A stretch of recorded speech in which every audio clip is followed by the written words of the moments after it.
Après une rencontre qui a duré 3 jours entre les représentants de l'État et ceux des opérateurs pétroliers, il a été décidé que le prix du carburant à la pompe serait réduit. Une baisse qui a été appliquée dès aujourd'hui et d'autre part, dorénavant, l'État n'aura plus à payer les subventions à ses compagnies pétrolières. Amnesty International a publié récemment un communiqué par rapport à la situation des détenus à Madagascar, une note qui porte notamment sur le plan nutritionnel.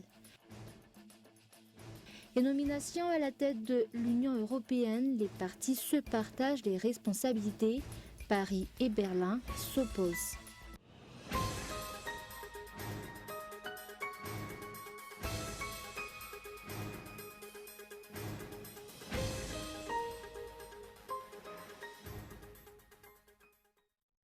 Bonsoir à tous et bienvenue dans cette nouvelle édition du journal en version française sur Cool TV.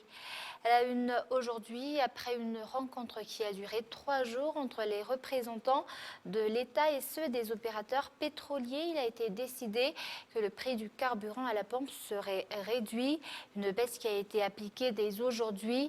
Et d'autre part, dorénavant, l'État n'aura plus à payer des subventions à ses compagnies pétrolières. Les détails dans ce reportage de Indre Arsan. Comme promis par le chef d'État après sa rencontre avec les pétroliers de Madagascar, une baisse du prix du carburant a été adoptée, décision qui a pris effet aujourd'hui. D'autre part, désormais, l'État n'aura plus à payer aucune subvention aux opérateurs pétroliers.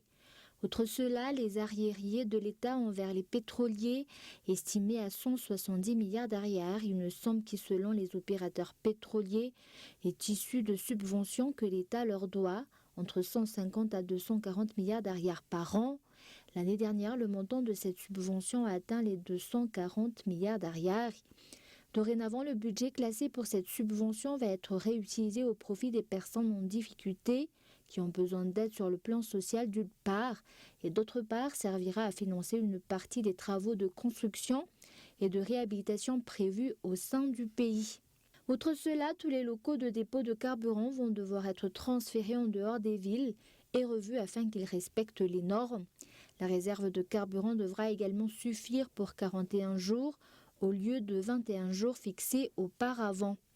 L'État a également décidé d'effectuer un appel d'offres international pour l'importation de carburant au mois de novembre prochain, une importation directe qui pourrait encore réduire le coût du carburant. Rappelons que cet entretien a duré 3 jours. En plus du président de la République, le Premier ministre et quelques membres du gouvernement ont fait partie des représentants de l'État, tandis que les opérateurs pétroliers ont été composés de représentants issus de Vivo Énergie, Total, Jovena, GRT, GPM et LPSA. Les subventions pétrolières représentaient 140 milliards d'arrières en 2013, soit 5,1% du budget de l'État. Et en 2014, elle s'est levée à 232 milliards d'arrières, soit 8,3% des dépenses publiques contre 62 milliards d'arrières en 2015, 1,9% des dépenses publiques et ont atteint 240 milliards d'arrières en 2018.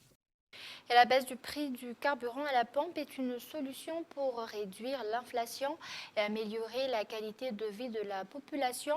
Une baisse qui offre de nombreux avantages pour un défenseur des droits des consommateurs.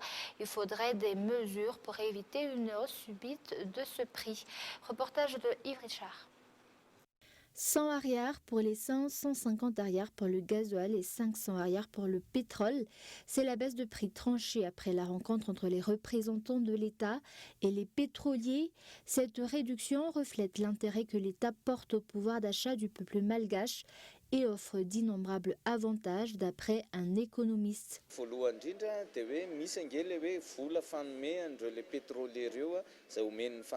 Premièrement, il y a la subvention accordée par l'État aux pétroliers jusqu'en 2018. Nous avons dû payer plusieurs milliards par an à ces pétroliers. Maintenant, nous pouvons, si on peut dire, empocher cette somme et l'utiliser pour la construction d'infrastructures. D'autre part, la baisse progressive devrait avoir un effet sur le quotidien de la population.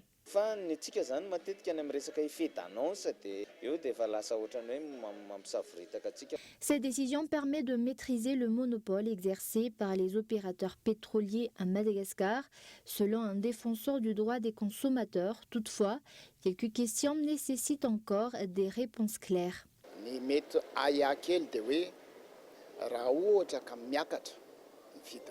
Le souci, c'est de savoir si le prix du carburant va également monter lorsque le prix du baril de pétrole augmentera.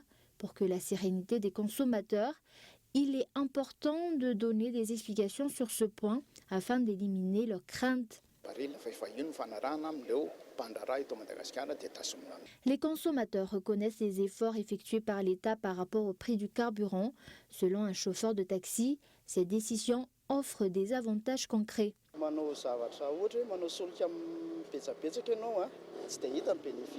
Pour un achat de 10 litres équivalent à 5 ou 6 courses, on peut constater un bénéfice de 1000 ariary. Bien sûr, ce n'est peut-être pas suffisant, mais c'est déjà un bon début. Cette décision est un tournant dans l'amélioration de l'aspect économique et social de Madagascar.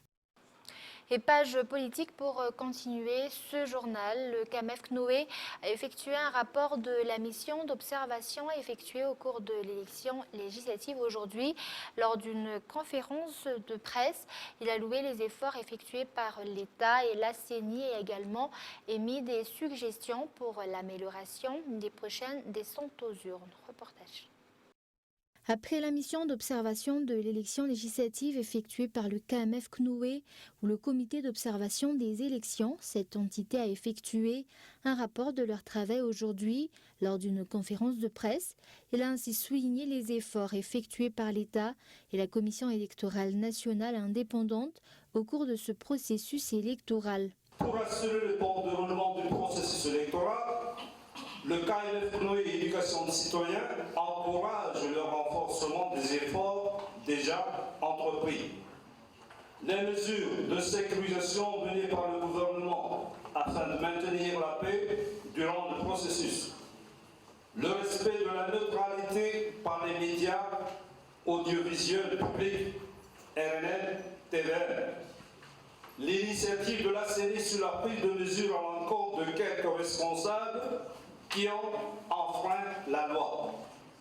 La spécification de votes blancs et nuls lors de la proclamation de résultats provisoires, étant donné que le CAMEF CNOE Éducation des citoyens a recommandé la prise en compte des votes blancs à la différence de votes nuls.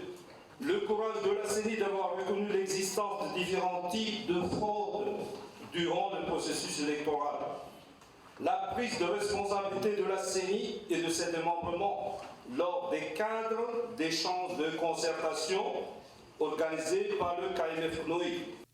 D'autre part, le CAMEF CNOE a avancé plusieurs suggestions pour améliorer les prochaines élections, notamment l'élection communale qui devrait avoir lieu avant la fin de l'année. Le respect des droits et des devoirs civils et politiques prévus par la Constitution malgache. L'impartialité de l'organe de gestion électorale et les contentieux électoraux. L'effectivité des sanctions sans distinction à tous ceux qui ont enfreint les lois. La priorisation de la lutte contre l'insécurité, mais aussi l'éradication de la corruption électorale. Le renforcement de l'éducation des électeurs afin de restaurer leur confiance. L'amélioration de la liste électorale et sa biométrisation. L'amélioration de la constitution des bureaux électoraux et de leur formation. Ce comité a également renforcé que chaque citoyen a sa part de responsabilité dans l'amélioration de ce processus. Et aujourd'hui, l'ambassadeur d'Allemagne à Madagascar a effectué une visite officielle au palais de Mazoarive, une visite au cours de laquelle, à la veille de la fin de son mandat, il a également tenu à dire au revoir au Premier ministre. Lors de cette rencontre, une rétrospective de la collaboration entre les deux pays a été effectuée. Et après cette rencontre avec le chef du gouvernement, il devait être reçu par le chef d'État. Écoutons les explications. Alors je pense avec le nouveau gouvernement, sous le leadership du Premier ministre Tsai, Madagascar a fait un grand progrès. Et c'est un programme d'émergence, c'est un programme de réforme de ce pays. Et ça nous donne l'optimisme que ça va bien aller. Et je pense que mon gouvernement a pris beaucoup de confiance en cet leadership qui est en place. Par exemple, le secteur de l'environnement, il y a de vrais efforts pour réduire les illégalités des bois de rose. Il y a aussi des progrès, je pense, dans la justice, mais là, il y a encore beaucoup de choses à faire. Et il y a des progrès concernant la politique de l'économie. Et comme nous l'avons annoncé dans les titres, Amnesty International a publié récemment un communiqué par rapport à la situation des détenus à Madagascar, une note qui porte notamment sur le plan nutritionnel. Et ainsi, cette organisation se réjouit de la décision prise par le gouvernement malgache d'approuver un nouveau régime alimentaire plus nutritif pour les détenus. Reportage de Gaëtan Ndjenslav. Le nouveau régime alimentaire des détenus est un pas dans la bonne direction selon Amnesty International. Ce dernier qui se réjouit de la décision confirmée en mai 2019 par le gouvernement malgache d'approuver un nouveau régime alimentaire plus nutritif pour les détenus. La nourriture fournie actuellement se composant principalement de manioc. Lors d'un entretien qui s'est déroulé le 21 mai dernier, le ministre de la Justice a informé la délégation de l'organisation que 3 menus seraient désormais proposés en alternance, ceux dans les prisons de tout le pays. La loi numéro 2006-15 dispose que les personnes détenues à Madagascar ont le droit de bénéficier d'une alimentation variée, préparée, comme il se doit et conforme aux normes d'hygiène et de diététique. Ce texte dispose également que chaque détenu doit recevoir au moins 2 repas par jour.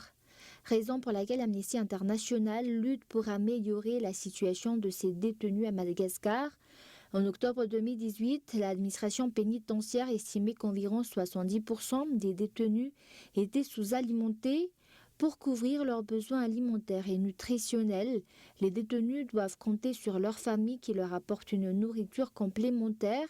Résultat, les plus pauvres sont ceux qui risquent de plus de souffrir de l'insécurité alimentaire ou de voir leur famille s'enfoncer encore davantage dans la pauvreté. Cette organisation a également tiré la sonnette d'alarme sur le recours injustifié, excessif et prolongé à la détention préventive à Madagascar.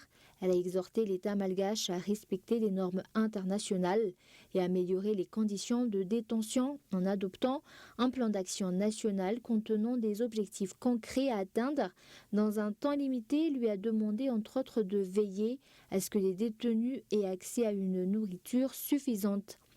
Amnesty International reconnaît que l'engagement des autorités quant à l'introduction d'un nouveau régime alimentaire constitue un premier pas dans la bonne direction et appelle le gouvernement à faire en sorte que tous les détenus puissent réellement profiter de cette alimentation variée et que les nouveaux menus soient mis en place sans délai dans toutes les prisons du pays.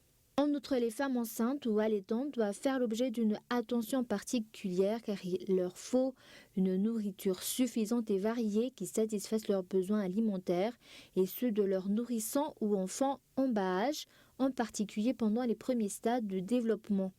Amnesty International a formulé d'autres recommandations essentielles concernant notamment la mise en conformité des conditions de détention avec les normes internationales dans toutes les prisons. Et pour finir, l'organisation continue d'appeler l'État à décongestionner les prisons et à s'attaquer au surpeuplement en libérant toutes les personnes placées en détention provisoire sans justification et en développant le recours à des peines autres que l'incarcération. Et nous passons maintenant aux actualités internationales. Nomination à la tête de l'Union européenne. Les partis se partagent les responsabilités et Paris et Berlin s'opposent. Reportage de France 24. Ces nominations, c'est un véritable Rubik's Cube qui semble très compliqué à résoudre pour le moment. Cela va beaucoup dépendre évidemment d'un accord entre la France et l'Allemagne, accord qui pour le moment semble très loin d'être trouvé, puisque depuis des semaines, les deux capitales s'affrontent notamment sur le profil du candidat du Parti populaire européen, Manfred Weber, et Paris l'a souvent critiqué pour son manque d'expérience. Alors au Parlement européen, ce matin, les 4 grands groupes politiques se sont réunis et à l'issue de cette réunion, le coprésident des Verts, Philippe Lamberts, a révélé que lors de cette réunion, les libéraux et les socialistes avaient formellement dit à Manfred Weber qu'ils ne voteraient pas pour lui. Je vous rappelle que pour devenir le futur président de la Commission européenne, le candidat devra obtenir le soutien d'au moins 21 dirigeants sur 28 et il devra également avoir la majorité au Parlement européen, c'est-à-dire 376 sièges. Alors ce pourrait être une bonne nouvelle pour Emmanuel Macron qui a plusieurs fois critiqué Manfred Weber, et puis cela pourrait également ouvrir la voie à une nouvelle candidature, une candidature sans doute aussi issue des rangs du Parti populaire européen, la formation arrivée en tête aux dernières élections européennes et qui revendique la tête de la Commission européenne. Et des scènes d'acclamation en Corée du Nord. La population a accueilli comme il se doit le meilleur allié du pays, le président chinois. L'occasion pour se poser en médiateur entre Kim et Trump. Reportage de France 24. Dans cette station de métro de Pyongyang, ces Nord-Coréens s'arrêtent pour lire un article bien particulier. Une lettre écrite par Xi Jinping dans le journal d'État. Avant sa visite historique, le président chinois évoque l'amitié irremplaçable avec le voisin nord-coréen. Ce déplacement de Xi Jinping en Corée du Nord est le tout premier d'un président chinois depuis 14 ans. Pékin s'attend à aller de l'avant. Nous sommes prêts à travailler avec la Corée du Nord pour faire avancer l'amitié entre nos deux pays et faire évoluer les échanges dans différents secteurs pour les amener à un niveau supérieur. Les relations entre Xi Jinping et Kim Jong-un n'ont pas toujours été au beau fixe. Ces dernières années, Pékin a condamné les essais nucléaires à répétition de son allié. Mais les deux pays se sont considérablement rapprochés ces derniers temps, avec 4 visites du président nord-coréen chez le voisin chinois en moins d'1 an. Cette venue du président chinois, très attendue côté nord-coréen, est également stratégique. En pleine guerre commerciale avec les États-Unis, Xi Jinping pourrait se remettre au centre du jeu, notamment sur la question de la dénucléarisation nord-coréenne, et arriver en position de force au G20 au Japon la semaine prochaine, où il devrait s'entretenir avec Donald Trump. Ce sommet peut aussi être vu comme un test pour la diplomatie de Xi Jinping et prouver qu'il peut persuader la Corée du Nord de participer au processus de dénucléarisation de la péninsule coréenne et présenter le point de vue de la Corée du Sud et des États-Unis pour amener Kim Jong-un à la table des discussions. Durant cette visite, Xi Jinping pourrait promettre un envoi important de nourriture à son allié, alors que la Corée du Nord a été largement affectée par la sécheresse et par les sanctions des Nations Unies. Et avant de se quitter, un rappel des grands points de ce journal. Après une rencontre qui a duré 3 jours entre les représentants de l'État et ceux des opérateurs pétroliers, il a été décidé que le prix du carburant à la pompe serait réduit. Une baisse qui a été appliquée dès aujourd'hui et dorénavant, l'État n'aura plus à payer des subventions à ces compagnies pétrolières. Et Amnesty International a publié récemment un communiqué par rapport à la situation des détenus à Madagascar. Une note qui porte notamment sur le plan nutritionnel. Et ainsi, cette organisation se réjouit de la décision prise par le gouvernement malgache d'approuver un nouveau régime alimentaire plus nutritif pour les détenus. Et nomination à la tête de l'Union européenne, les partis se partagent les responsabilités. Paris et Berlin s'opposent. Et voilà, c'est la fin de ce journal. Merci de votre fidélité. Je vous donne rendez-vous demain à la même heure. Au revoir.